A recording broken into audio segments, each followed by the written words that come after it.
Hello, and welcome to today's Bioinformatics for Precision Oncology session. Today we're going to be talking about NCI and Cosmic, and we're also going to be reviewing some of our concepts from last time. And then additionally, we're going to be covering a little bit of information on principal component analysis. I have a couple of quiz questions. One is going to be repeated from last time, and then the others are just general cancer questions. Let's go ahead and get started and talk about course progress. So here's the graphic from April 2nd, which was the last time we met on Thursday. And then you can see that over the weekend, a couple of people have spent some time on the server, as well as the educational portal, especially that summer. So let's go ahead and do some of our quiz questions. And then remember, as always, you can put your answers in the chat for us to kind of go through. So remember, this one was from last time. We had a couple of people miss it, and so I wanted to revisit this quiz question because I think it is important. So here, indicate all of the hierarchical clustering distance methods that are used. And these are the different things that can be found in the parameter screen on the server platform.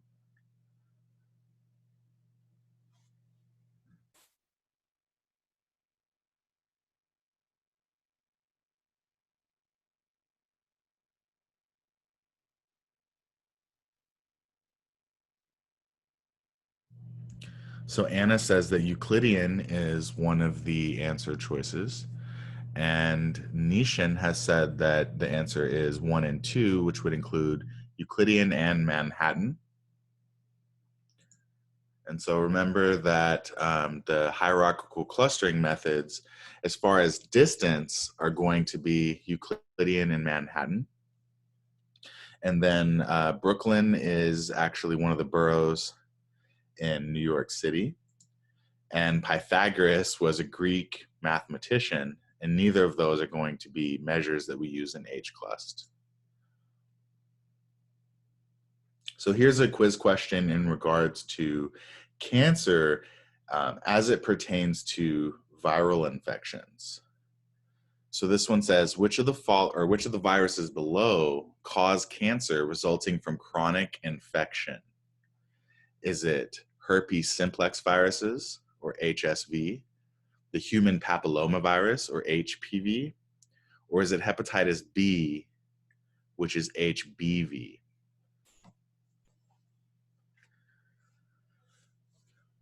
So Asma says that HPV is one of the viruses that has the ability to cause cancer that results from chronic infection. Anna says that both 2 and 3 are correct. And then Nishan says 2. So the correct answer here is actually going to be 4. So it's going to be human papillomavirus as well as hepatitis B. And let me give you some more information about these. About 20% of all cancers that occur worldwide are caused by chronic infections that are mainly caused by human papillomavirus, as well as hepatitis B. So HPV viruses can cause cervical, oropharyngeal, which pertains to the mouth and pharynx, as well as penile, vaginal, and other types of cancer. And HPV is associated with liver cancer. So there's a vaccine that's available for HPV, and the vaccine can help reduce the chances of getting cancers that are caused by HPV viruses. Similarly, there's also a vaccine that's available against HPV, which will help reduce or prevent those HPV infections. And so I just wanted to add this one. And then here's an example of an HPV test. Let's try one more. If breast cancer runs in your family, you're sure to get it.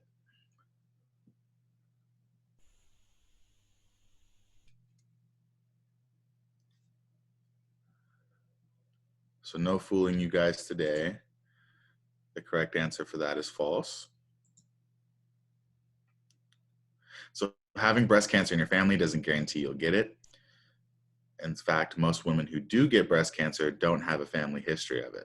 So some are going to be related to gene changes that are inherited from your parent, but many times cancer runs in families because family members have similar lifestyle habits. And these are habits that you can control and change as well as lower your risk of breast cancer.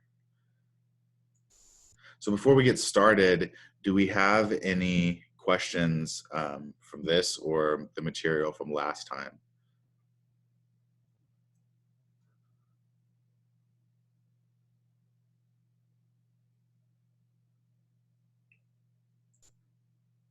All right, so we're going to go ahead and review some of the concepts that we talked about last time. And then remember, at the end of this, we're going to be talking about NCI and cosmic, as well as principal component analysis to go ahead and close out the session. So remember that our 6 steps, as far as our scientific method was concerned, was to frame the problem, to collect the raw data that you need for your problem, process that data for analysis, explore it, perform in-depth analysis, and then communicate your results of your analysis. These methods are commonly used in a variety of biomedical research and clinical projects, where large data sets are beginning to become more and more available. On the clinical side, these are patient stratification, disease classification and diagnostics, as well as the identification of potential responders to therapies. Excuse me. On the pharma side, this can be biomarker discovery, detection of toxicity at the in vitro stage, or I think what's becoming more and more relevant is drug repurposing and repositioning. We talked last time about how a good example of this process of biomarker diagnostics is where a patient submits samples of tissues, and either these are blood or urine or some other type of body fluid, which can then be analyzed for the identification of a specific molecular biomarker. What this allows for is the custom-built therapy that can be incorporated based on the individual physiology of the patient. Therapies were, and they still sometimes are, determined by tumor type. And so some patients here will benefit from this type of treatment. Some will have little or no benefit whatsoever from taking a certain type of drug, and some will have adverse side effects.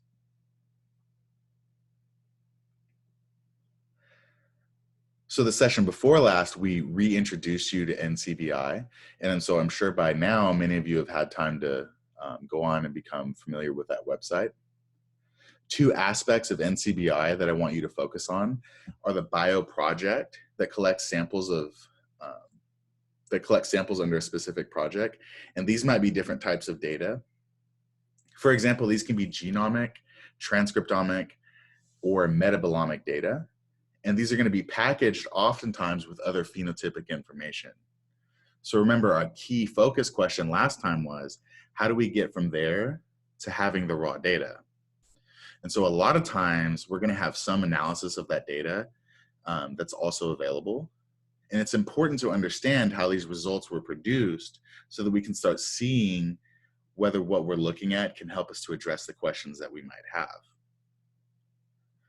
A lot of time, the data that you're going to find on publicly available in SRA or NCBI is going to be with some type of animal model. And they're going to be processed data sets that are from patients, such as cell line studies or non-model organisms. But when we talk about data, such as raw sequencing for patients, a lot of times that's going to be protected. And so those are the types of things that we're going to be looking at NCBI. Remember last time I also gave you the link for downloading SRA data, and we went through that process. So I'm going to go ahead and leave this with you now.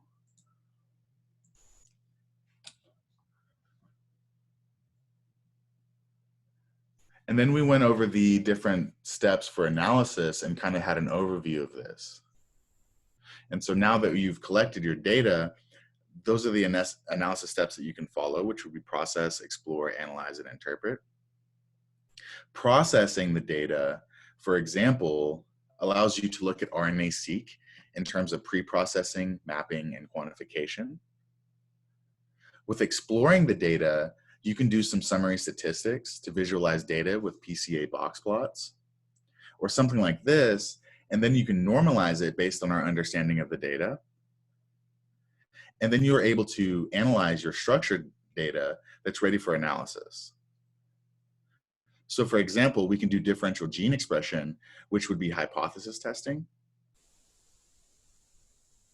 And then we need to have a hypothesis because this allows you to assign samples to different groups. And this represents what we're trying to accomplish with our hypothesis. We can also take the approach of data mining, where we say that we do not know what's in our data set. And this allows us to understand what patterns are there, and oftentimes, as a result of data mining, give us a better understanding of what's going on.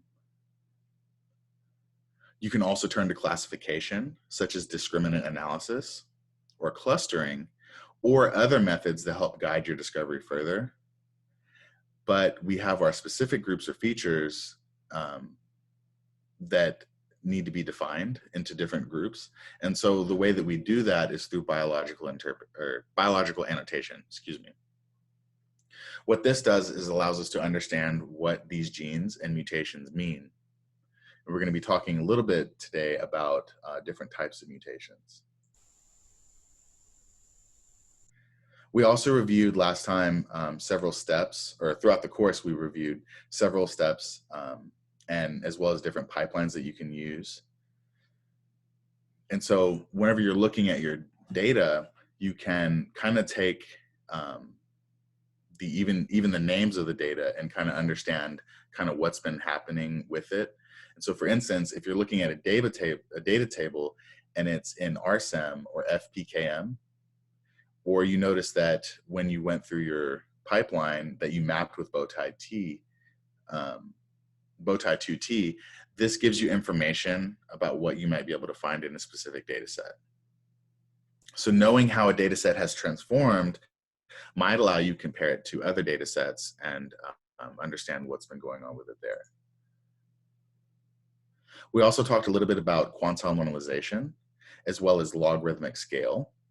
And we highlighted the importance of this type of exploration. What this does was it gave us a deeper understanding of the statistical properties of our data set. So there's two different concepts here, logarithmic scale and quantile normalization.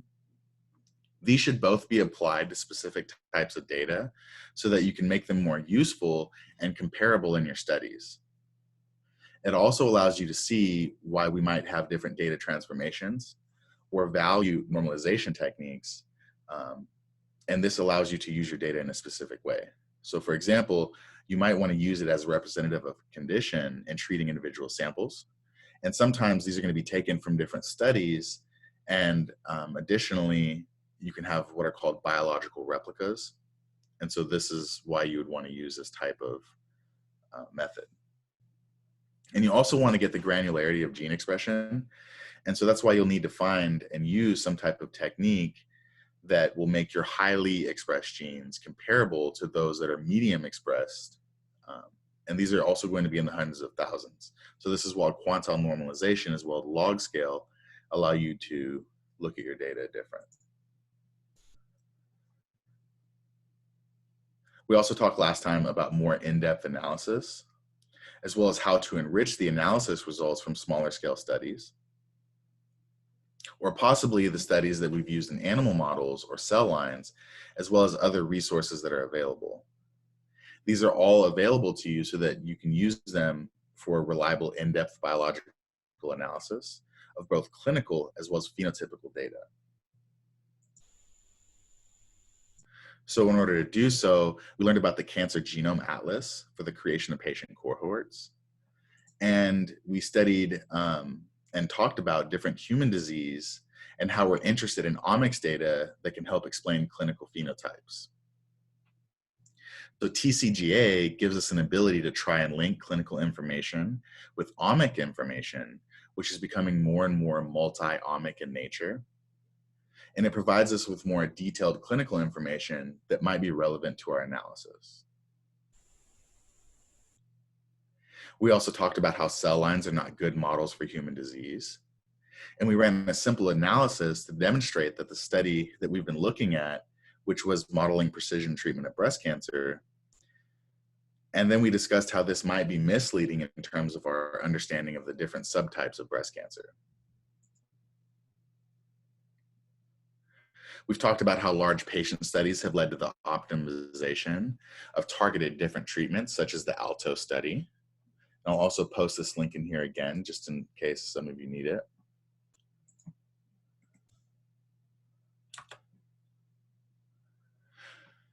And so instead of cell lines, I showed you an example where on the left side, you can see a study called NEO-ALTO, which was a large cohort of about 450 breast cancer patients. And specifically, they were trying to study a combination of treatments and compared this to treatment that was either traditional or Herceptin-based. And so these were targeted treatments or chemo for breast cancer patients as neoadjuvant. And they wanted to look at the benefits of neoadjuvant targeted treatments. And then remember that I said that neoadjuvant means pre-surgery. So they found that this can be minimized, be used to minimize the tumor, and it also stopped different types of metastases. The study also addressed the issue of recurrence. And so the question was whether there was more or less recurrence. And they found that it did indeed have a significant impact. If you look here on the bottom left, you can see a similar picture to that of a PCA plot. The researchers were using FPKM gene expression data. And I think one of the genes here you'll remember here would be HER2. And so as you can remember, HER2 is the Herceptin gene that's encoded by the ERB gene. The black samples here on this plot here are going to be the NEO-ALTO ones. And so as you can see, the classification of TCGA data, and the reason I'm showing you all of this is that this type of development of multi-line treatments in cancer patients is to make it more effective. So as a result, we can also better understand the process by which some of these targeted treatments work. And so this is a good example of how you can leverage TCGA as a reference, and understanding the gene expression patterns in the context of larger cohorts is also able to help you further understand the clinical implications. One comment I did get was that this is more of a comparison of expression between genes and different samples. And so, as I said earlier, this isn't a PCA, it just looks like a PCA. And so it has kind of these different data points on the axes. So as a result, it's easy to see the benefits of multi-omics, pan-cancer repositories, and one of these that we talked about was in regards to TCGA. So the TCGA Pan-Cancer Project assembled data from thousands of patients with primary tumors, and these occurred in different sites of the body. And so these are all listed here. I won't read them all, but there was leukemia, there was lung adenocarcinoma, we had lung squamous, kidney, bladder, endometrial, and then some of the other ones were BRCA, which is a huge one that we've been talking about, which was with breasts. There's ovarian, colon, and then rectal cancer.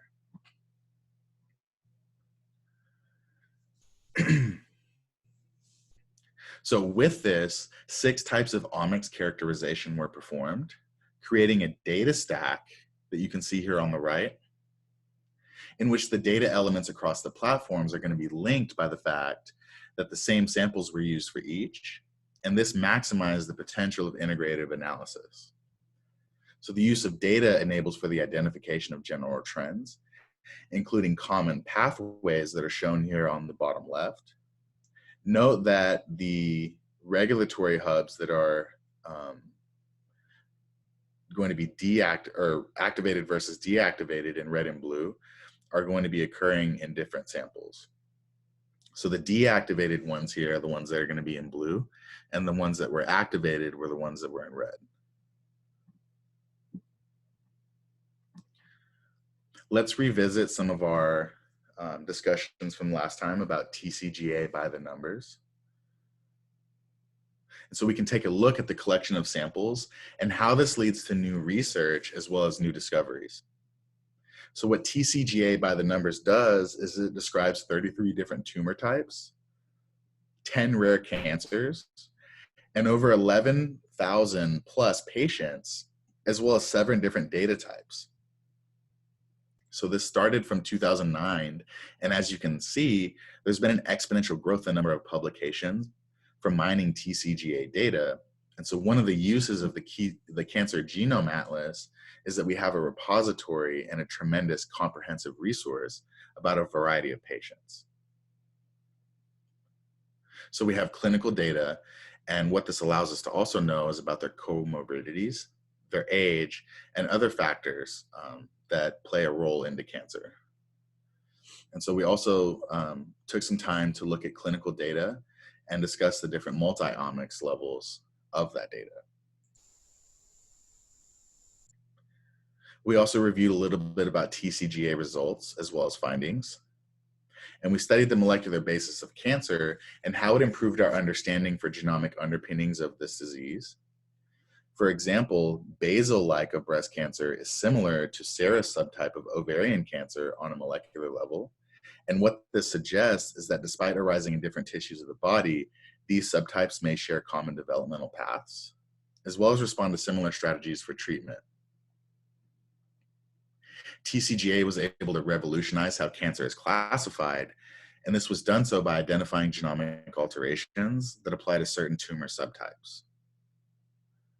Our genomic characteristics of tumors allow us to repurpose drugs or develop new ones. And so this was accomplished by TCGA's identification of genomic alterations, and these were targetable in squamous cell carcinoma. And this squamous cell carcinoma occurs in lung, and this led to treatments that were based on individual patient genomic changes that were highly specific. One of the main websites that we went over besides FireBrowse was the gdccancer.gov portal, and we kind of discussed what type of data that we can find and what type of data can be accessed, and as well as how to accomplish this. So we also talked about kind of how to get to the portal and how to use FireBrowse. And then remember that GDC stands for Genomic Data Commons. You can also find this by going just to Google and typing in GDC data portal. It'll take you there. And we can also go through and remember that we talked about one of our proteins called TP53.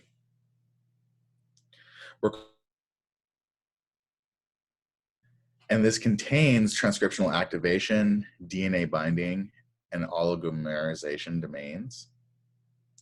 The encoded protein responds to diverse cellular stresses that regulate expression of target genes and thereby induces cell cycle arrest, cell death, senescence, DNA repair, or changes in metabolism. And remember how we found this on the website as far as going through and finding more information about this type of gene. And so I won't talk to you a whole bunch about TP53 because we kind of did that last time. Remember the other link that I gave you was for FireBrowse.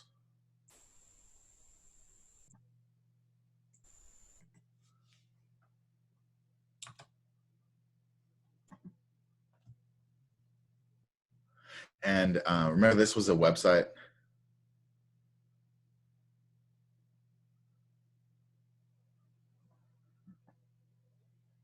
So I have a question here. It says, in this slide, does the JSON file include what kind of data?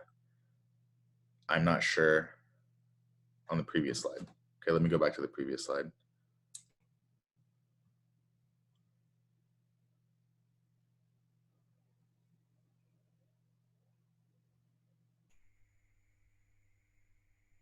I'm not seeing which file you're referring to. There's, yeah, JSON for TSV. So TSV stands for table or tab delimited, right? So both of those files will contain the same data. You can select what exactly you want to be viewing in those data sets. So for example, what we see here are specific projects that show the different types of copy number variation changes across patients. Sorry. Yeah, so if you look on the chart, on the bar chart on top, for example, you have cases, right? So each individual bar is a case.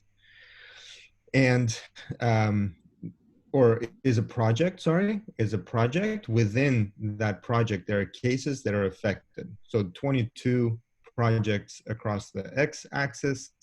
On the y-axis is the percentage of cases affected. So you can see how different cancers show mutations in the DCN decorin gene. And then on the left side, you see copy number variation, loss or gain of copy number variation. So all of that information could be downloaded in the JSON or the TSV format. So typically, you would use these to retrieve the specific cases that you would like to analyze. So for example, the GDC data portal helps you navigate the information about patients, about the type of data that the patients have. And based on your exploration, you basically create a data set that you would like to then further analyze, right? Because it's not just the positions, not just the number of mutations in a gene, but also position of those mutations, what types of mutations, etc.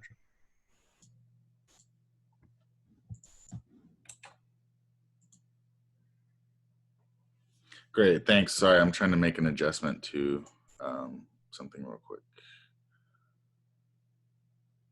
So we were on.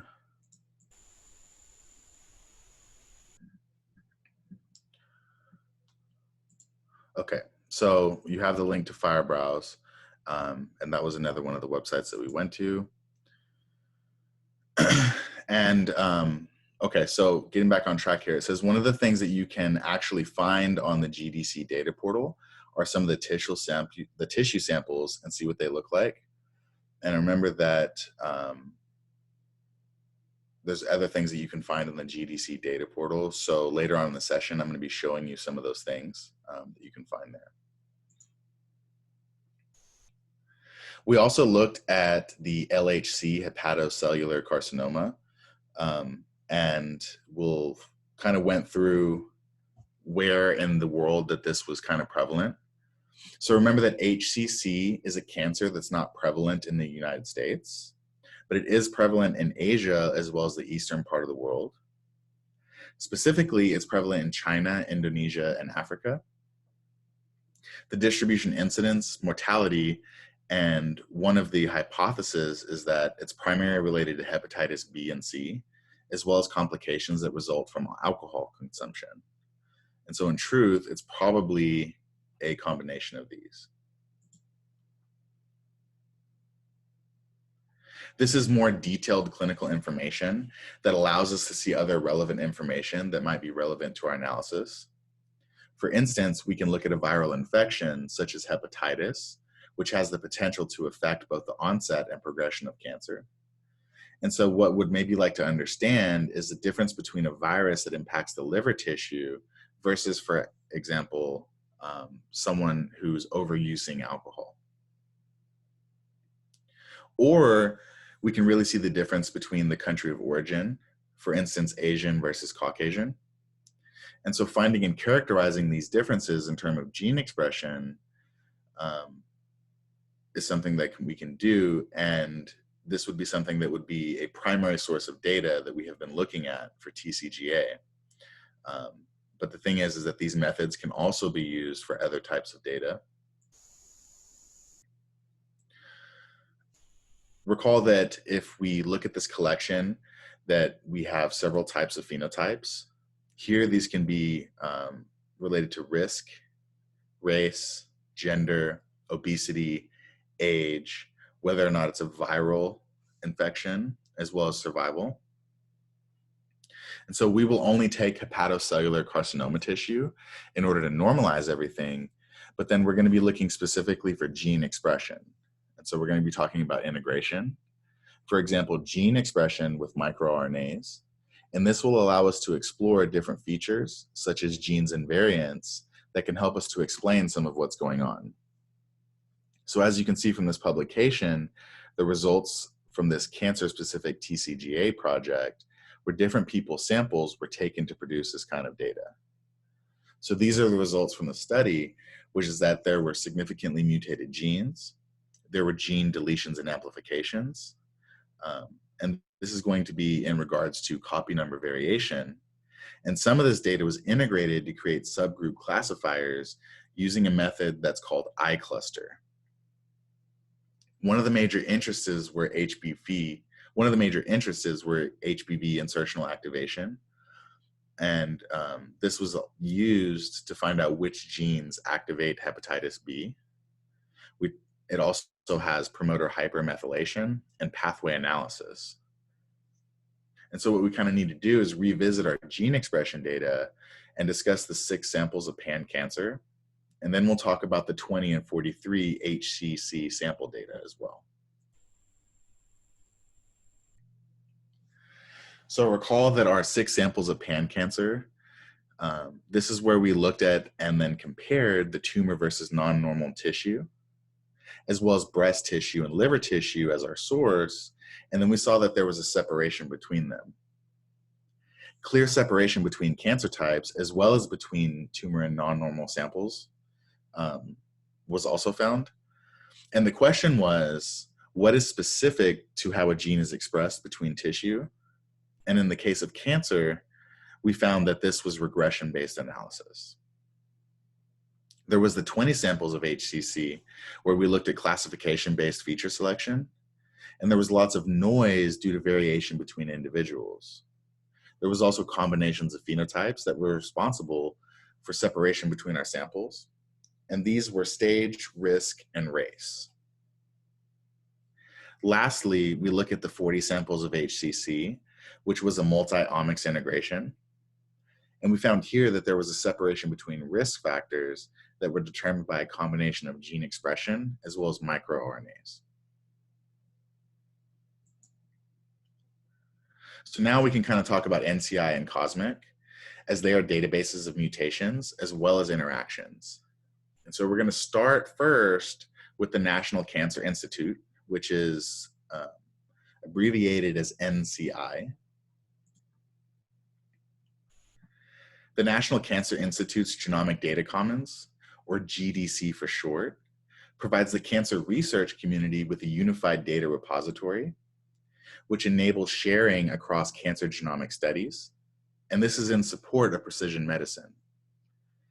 The GDC supports several cancer genome programs, and this occurs at the Center for Cancer Genomics, which includes the Cancer Genome Atlas. So again, let me post this link for you in the chat. This has a bunch of different resources that you can go through and kind of take a look at. We kind of introduced it last time, but I want to talk a little bit more about the website and what it has to offer, as well as kind of discuss the data and the type of biology that's occurring with that. So cancer is fundamentally a disease of the genome, which is caused by changes in DNA. It's also caused by changes in RNA, as well as proteins of a cell that push cell growth into overdrive. By identifying genomic alterations that arise in cancer, you can help researchers to decode how cancer develops, as well as improve upon the diagnosis and treatment of cancers based on their molecular abnormalities. So the GDC assists researchers in exploring analysis by identifying changes in cancer cells that might be playing important roles in cancer development. So what this kind of website does, and the resources there, help researchers to leverage data that's maintained on the GDC website. And then it helps in the identification of high and low frequency cancer drivers, such as mutations, copy number variants, which we're going to be talking about here in a moment, as well as expression quantification and post-transcriptional modifications. So the Genomic Data Commons also provides access to DNA sequence data. It generates associated variant calling formats, as well as mutation annotation file. And these are going to be used in the identification of somatic mutations, such as point mutations, missense mutations, nonsense mutations, and insertions and deletions of nucleotides from DNA strains. So we can talk briefly about these 4 different types of mutations. Remember that a silent mutation is a mutation in DNA, and this doesn't have an observable effect in the organism's phenotype. There are specific types of neutral mutations that occur with these. The phrase silent mutation is often used interchangeably with the phrase synonymous mutation. However, synonymous mutations are not always silent. The second thing that I have here on the right is a missense mutation, and this is a point mutation in which a single nucleotide change results in a codon that codes for a different amino acid. So this is a type of non-synonymous substitution. We also have nonsense mutations, which are point mutations in a sequence of DNA that results in a premature stop codon in our transcribed mRNA. And so what this results in is a truncated, incomplete, and usually non-functional protein product. And then we have indels or insertion deletions. Insertions are mutations in which extra base pairs are inserted into a new piece of DNA. And then a deletion is when you take one out, it's lost or deleted. We can also talk about copy number variants here, which is also provided by the GDC. And so this is data in regards to copy number variations that's used to identify amplified as well as attenuated gene expression due to chromosomal duplications, loss, or those indels that we just talked about. Copy number variation is a phenomenon in which sections of the genome are going to be repeated, and the total number of repeats in the genome is going to vary between individuals. So copy number variation is a type of structural variation specifically, and it's a type of duplication or deletion event that affects considerable number of base pairs. Indel polymorphisms have been used in fields of bioinformatics investigations, owing to the advantages of their low mutation rates, their widespread distributions in the human genome, as well as their small amplicon sizes. One thing I found interesting when I was reading about copy number variations are how these fit in with the concept of genetic chimeras. And so these can be analyzed using next generation sequencing technology. And there's quite a few studies that are being done about this concept. So what I'll say is that a genetic chimera is a single organism that's composed of cells with more than one distinct genotype. And so I'll post an article in the chat for you to read more about this process in your spare time, and then see how that fits in with kind of what we're learning about on the GDC website. But what we can do now is kind of talk about how to determine protein function, and there's different strategies for doing this. There's actually 3 different routes that you can go by in order to accomplish this. You can take a look at the amino acid sequence that comprises the peptide, and you can look at its 3D structure. Additionally, you can look at high throughput data. When we analyze amino acid sequences in terms of their sequence similarities, we do this from the context of the genetic code that determines their transport into the ribosome, or we can take a look at the features of those individual residues. When we're analyzing sequence similarity, we have both a global and local view. And then there's also feature-based research, which looks into subcellular locations of a given functional class of protein. And what this is talking about is where you would find it in the cell based on what type of reaction it's catalyzing. Similarly, the three-dimensional structure of a peptide can be probed both globally and locally in order to understand the structural features that arise due to recurring motifs. The future, though, belongs to high-throughput data, which allows us to study gene expression as well as protein-protein interactions at a whole new level. And so the last feature of the GDC portal that I want to talk to you about are going to be post-translational modifications. Obviously, these modifications are going to be occurring either post-transcription. So the post-transcriptional modifications are the ones that occur, such as 5' capping and poly A tail addition or alternative splicing. And then post-translational modifications are ones that occur in folding. So post-transcriptional modification is a set of biological processes that are common in most eukaryotic cells. This occurs where an RNA primary transcript is going to be chemically altered. This follows transcription, and it occurs in order to produce a mature or functional RNA molecule that can leave the nucleus and perform a variety of different functions in the cell. There are many types of post-transcriptional modifications, and these are going to be achieved through diverse classes of molecular mechanisms. Perhaps the most notable exception is going to be the conversion of precursor transcripts into mature mRNA that's going to be capable of being translated into protein.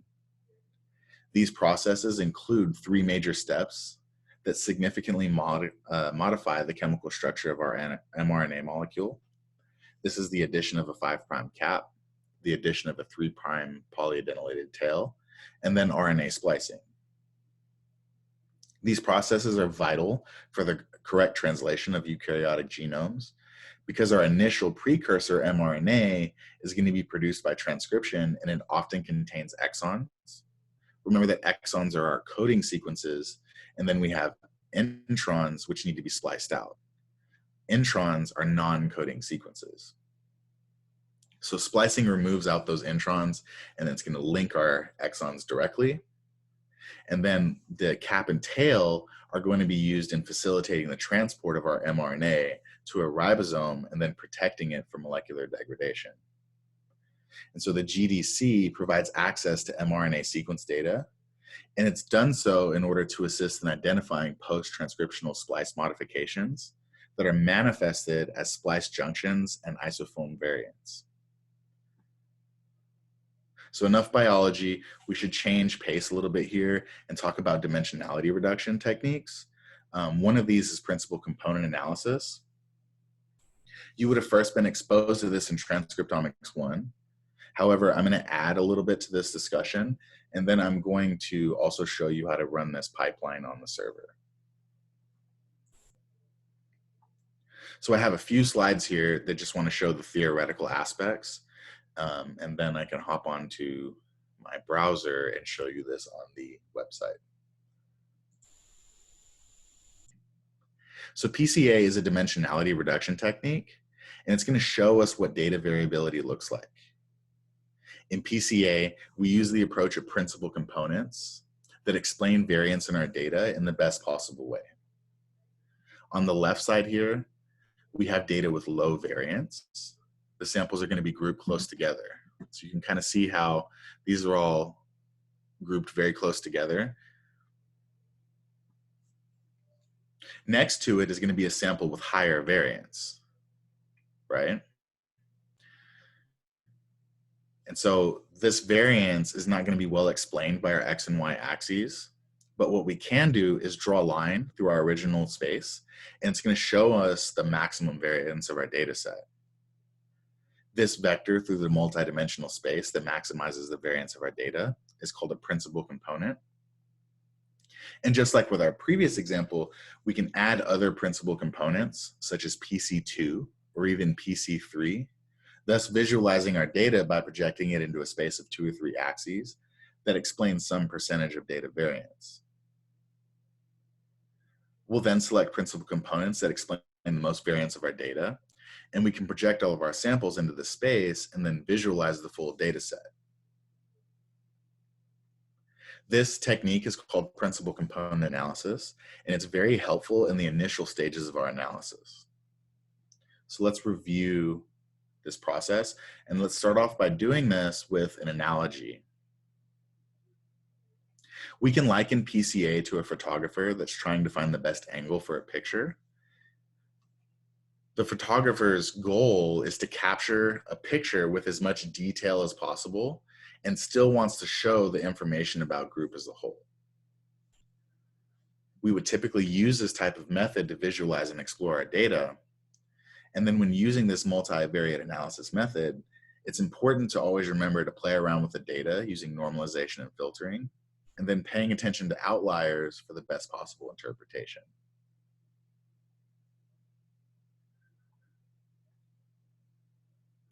Working with your gene expression table includes running comprehensive analyses to study variation between samples based on your available data. To do so, we can run a principal component analysis pipeline on the server. Remember that you can do this with either quantile normalization and PCA at the end, but the one that we're going to be running is going to be not including quantile normalization. If you did want to run the quantile normalization type, you would do so under the utilities section, and then connect those two methods into a single pipeline. As you go through and do this, and I'll point this out to you as we go through this on the server, but make sure that you indicate where your columns of data begin and end in the options section of the pop-up. You can begin this pipeline, remember, with quantile normalization, but that's going to be in a whole different pipeline. So make sure that the parameters that you set are correct for the number of principal components. You would like for it also to be centered, and you want the transpose feature to be set to yes. When you get to the end of the pipeline, make sure that you click end and save it, and then name your pipeline. From there, you select My Pipelines at the top right corner of the status in order to see the pipelines that you've run. And so here's an example of the different ones that I've run. And so you should see your pipeline as you named it from the previous step. And this will all be in the pipeline listing. So once the status of your pipeline is complete, it only takes a couple of minutes. You'll get an email and you can follow the path to the server that way. Oftentimes it doesn't take very long, so you can have it up there. But what you would want to do then is click on the download pipeline output files, and then you'll see a list of your output files as they depict below. The one that we're interested in here is going to be our PCA plot. And so the output of the following PCA process is going to include a .txt file, as well as a PDF and an RPAC.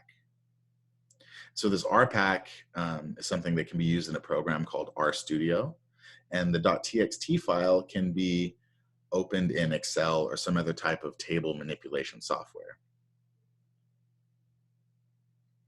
You can also open up your PCA results in Excel and generate a labeled graph.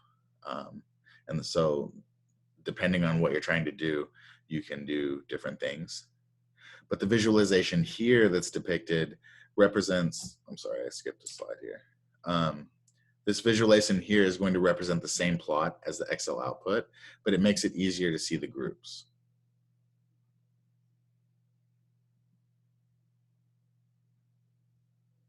If you wanted to do this in Excel, you would need to highlight the columns and then create a scatter plot of that data. And your scatter plot would look very similar. But the one that this is coming from is the .pdf from the downloads file. And so here you can see our different groups are separated as far as basal, cloud and low, luminal, and normal-like. And then now we can go through these steps on the server, and I can kind of show you how this is done.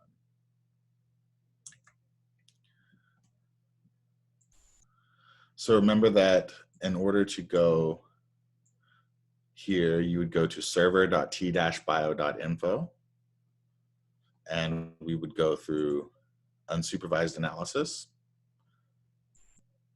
And there are different files that you can do this on. We're going to run 2 pipelines today. The first one is going to be on our cell lines with 15 genes. And then I want to show you how this differs if you add the annotation information. So you would go to upload files. And so you can see here that I have the 15 genes.txt.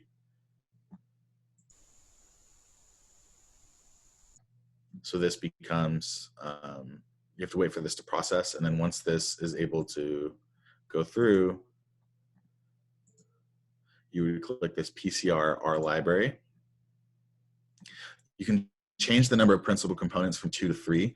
And I actually did this morning because I kind of wanted to see how this would affect the outputs. You can select the scale. Remember to set this to yes, and then transpose to yes as well.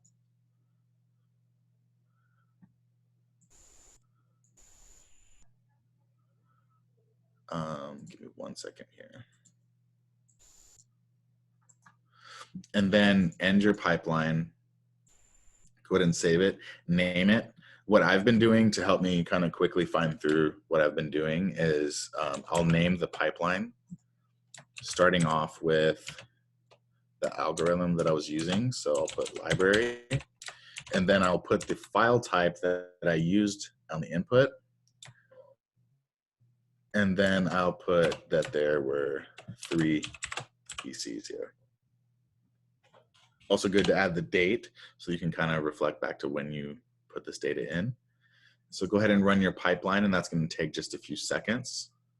I can already kind of show you what these look like. So this is what the PC from the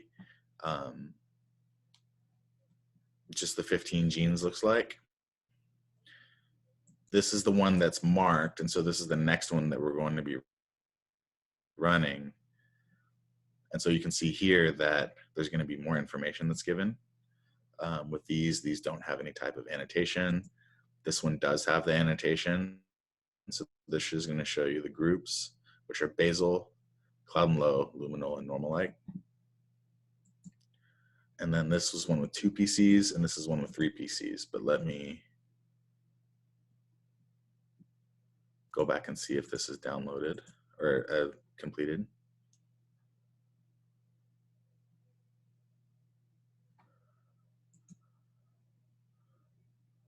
So this might take a few minutes to run depending on how many people are on the server. So let's go ahead and run this same one again. This time we're going to use the annotated version of this.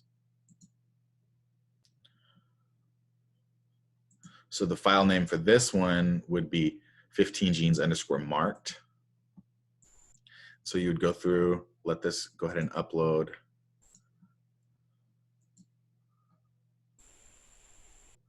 And then remember that you can alter the number of PCs that you have, as well as play with these different features of parameters. And then go through and then name your pipeline.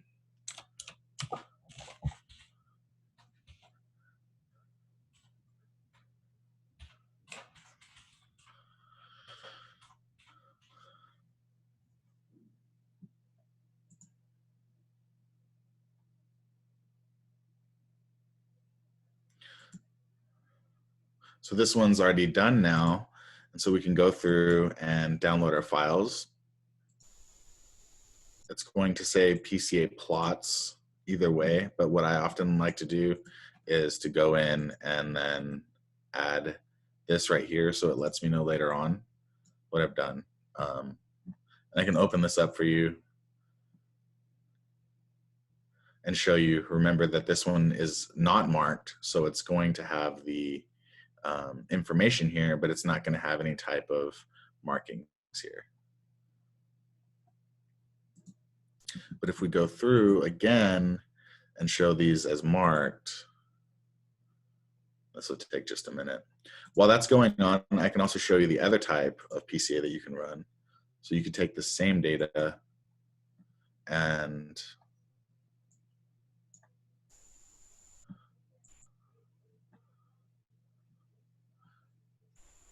run this type of PCA. Remember, we can do a quantile normalization, and we talked about that importance. And then we can run a PCA here. This is going to give us a little bit different type of output. So we would want to set the threshold here to 5, and then we'd want this in log normal as well. And then I think these are all okay. So for here, we could name this one QN.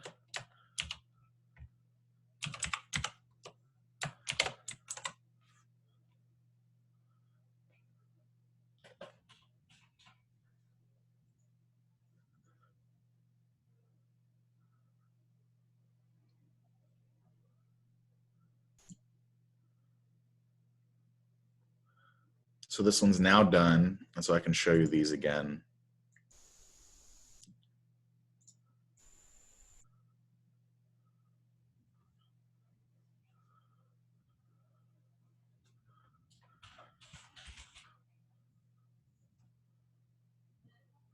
And so now you can see, as opposed to this one had no labeling, and then this one now gives you this labeling. So very effective for that.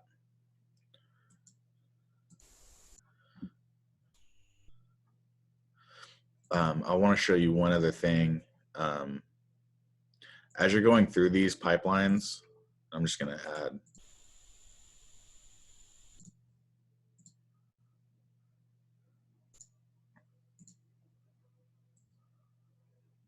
For instance, if you're doing, as you're doing this, if you go through and, for instance,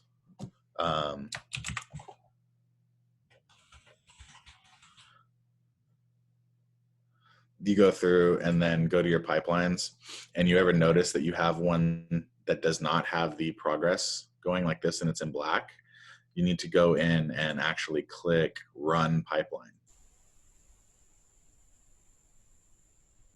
So that's a common thing that happens, and I often get questions about that. So I wanted to add that information. All right, so let's go back to our session here. We're kind of running short on time.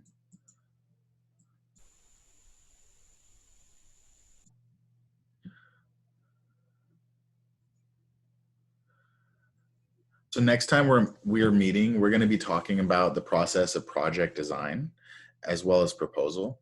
And then we're going to be looking at 2 examples. The first example is going to be in regards to breast cancer, classifications of subtypes, which were cell lines. And the second is going to be liver cancer, which is going to be the risk and molecular factors. For this, we're going to be using TCGA. And in this, we're going to be talking about the scientific inquiry as well as translational value. And so I look forward to seeing you again on April 9th, which is going to be on Thursday morning.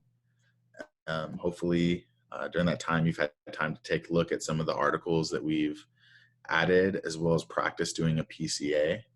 If you have any questions, remember that you can post these on the forum, and I'll do my best to get back to you. I know that Mikhail had posted on the forum and gave us a really good review. I certainly appreciate that. But just know that as you're going through the material, if you have questions, the best way to get answers is to ask on the forum. And it also allows me to go in and make sure that I have a detailed response for you. So I look forward to seeing you on the 9th. And I hope that between now and then, you practice social distancing and be sure to take care.